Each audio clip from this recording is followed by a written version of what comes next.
कानपुर नगर की सीसामऊ विधानसभा सीट पर उपचुनाव को लेकर सभी पार्टियों की बैठक शुरू हो चुकी है। सभी पार्टियां अपनी तैयारियों में जुट गई हैं। सीसामऊ विधानसभा सीट पर समाजवादी पार्टी का कई सालों से कब्जा रहा है। इसी बीच इस बार जोरदार चुनाव होगा। वहीं एएनबी न्यूज चैनल की टीम ने बीजेपी के जिला अध्यक्ष दीपू पांडे से खास बातचीत की और जानने का प्रयास किया कि किस तरह से इसकी तैयारियां चल रही हैं। कानपुर नगर के उपचुनाव सीसामऊ सीट के लिए सभी पार्टियां अपनी तैयारियां करने लगी।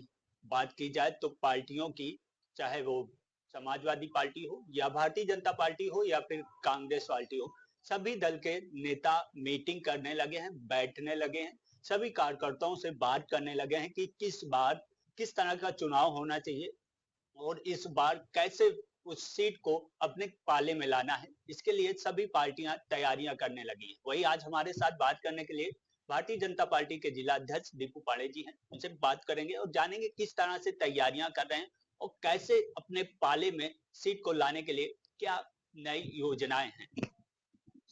सर, किस तरह की आप तैयारियां कर रहे हैं और कैसे पाले में इस बार सीट को लाने का उद्देश्य क्या, कैसे करेंगे इस बार?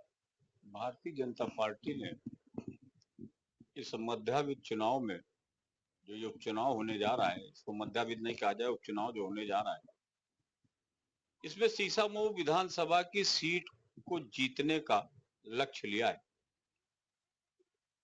ये सच है कि नए परिसीमन के बाद हम लोग सीसामऊ सीट नहीं जीत पाए। कुछ उसके कारण वोटों का ध्रुवीकरण और कुछ मतदाताओं के बीच में जो भ्रम और झूठ का जाल फैलाकर समाजवादी पार्टी वोट ले जाती थी, इस बार ये संभव नहीं होगा, क्योंकि ये उपचुनाव सीसामऊ विधानसभा के विधायक इरफान सोलंकी द्वारा अपने ही समाज की गरीब बेवा महिला की संपत्ति हड़पने के आपराधिक कृत्य में सजा होने के कारण हुआ है। एक मुस्लिम समाज की विधवा महिला, इसका आरोप है कि उसके पति और बच्चों की भी हत्या इसी विधायक इरफान सोलंकी ने कराई है। उसकी संपत्ति पर कब्जा करने के लिए आगजनी के मामले में, आग लगाने के मामले में इनको सजा हुई। यही नहीं, फर्जी पासपोर्ट का भी एक मुकदमा उनके ऊपर चल रहा है। तो अब उस वर्ग विशेष में भी वर्तमान विधायक के प्रति काफी रोष है। ये संपत्ति के लालच में अपने ही समाज के गरीब वर्ग को प्रताड़ित करने का कार्य किया है। जहां तक भारतीय जनता पार्टी का प्रश्न है, आप देख रहे होंगे हमारे इस विधानसभा को चुनाव की 10 से जिन्हें प्रभारी बनाया गया, आदरणीय सुरेश खन्ना जी, जो शाहजहांपुर से लगातार 9वीं बार विधायक है, जबकि उनकी जाति का मतदाता वहां सीमित संख्या में 1000-1500 की। वो अपने रणनीतिक कौशल और एक एक मतदाता से संपर्क करने की योजना के साथ उन्होंने कानपुर का प्रभार लिया। और इसी प्रकार से नितिन अग्रवाल जी भी आबकारी मंत्री जो है उत्तर प्रदेश सरकार के, जो आजादी के बाद से लगातार उनके परिवार, उनके बाबा, उनके पिता और 4 बार से वो विधायक हैं।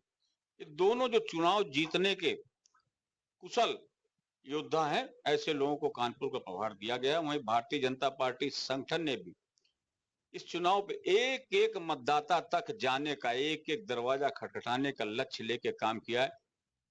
हमने, हमारे बहुत वरिष्ठ लोग शक्ति केंद्र पर काम कर रहे हैं और उतने ही वरिष्ठ बूथों पर काम कर रहे हैं।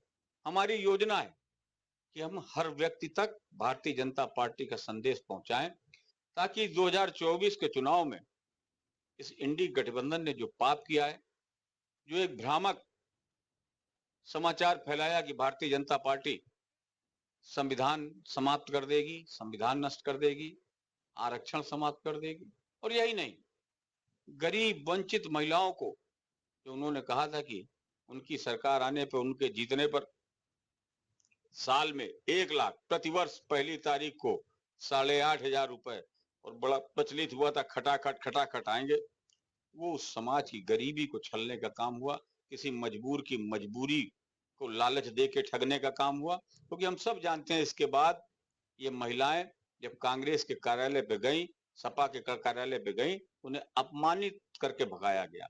और ये खाली उत्तर प्रदेश और मध्य प्रदेश में नहीं हुआ, वो जहां जहां कांग्रेस की सरकार थी वहां पे भी उनको अपमानित होना पड़ा। तो गरीब जनता भी ये जान गई है कि इसको ठगने का काम किया गया है, इसलिए वो भी सचेत है। और हम कार्यकर्ताओं के माध्यम से भारतीय जनता पार्टी की जो जन कल्याणकारी योजनाएं नीचे तक गई है, गरीब को जो मकान मिला है, गरीब को जो स्वास्थ्य आयुष्मान की स्वास्थ्य सुविधा मिली है, गरीब के घर में नल से पानी आ रहा है, गरीब को मुफ्त बिजली मिली है, इस तरह से तमाम ऐसी योजनाएं